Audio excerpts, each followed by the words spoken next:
Il-Forti Sant'Angelo fil-Birgu nhar il-Ħadd li ġej, 8 ta' Settembru, se jkun qed jiftaħ il-bibien tiegħu għal ġurnata ta' attivitajiet u avvenimenti, inkluż l-ispazju miftuħ fuq barra fejn wieħed ikun jista' jsegwi sew ir-regatta ta' Jum il-Vitorja. Dakinhar, il-fortifikazzjoni storika mmexxija mill-Ordni Militari Sovrana ta' Malta se tkun miftuħa għal pubbliku bejn id-9 ta' filgħodu u s-7 ta' filgħaxija, b'aċċess anke għan-naħa ta' fuq tagħha.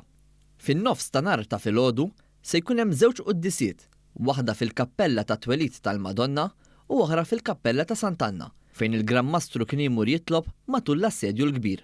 Fuq dan u aktar tkellimna ma' Trevor Mizzi, prinċipal ta' Heritage Malta, li qassam magħna l-programm imħejji għal nhar il-Ħadd. Nhar il-Ħadd li ġej il-Heritage Malta tistenna l-pubbliku Malti għal dan l-ftuħ speċjali tal-Forti Sant'Angelo. L-attivitajiet se jibdew minn kmieni filgħodu qudies fil-Kappella tan-Natività li ġiet restawrata dan l-aħħar, se jkun hawn qudies fid-9:30. L-attività mbagħad tkompli b'kommemorazzjoni tal-assedju l-kbir li ssir fuq il-monument tal-assedju.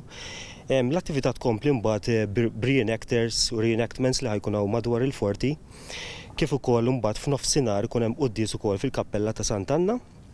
Għal dakinhar għall-ewwel darba se tkun miftuħa wkoll il-kripta taħt il-Kappella ta' Sant'Anna fejn kienu mitfunin l-ewwel 4 Gran Mastri ta' Malta. L-attività mbagħad tkompli wkoll wara nofsinhar bir-regatta nazzjonali li jista' tiġi segwita mill-Forti Sant'Angelo wkoll. Għal-Ħadd li ġej biss, il-prezz ta' dħul ukoll se jkun imraħħas għal €3 waqt li l-passaport ta' Heritage Malta mhux se jkun applikabbli.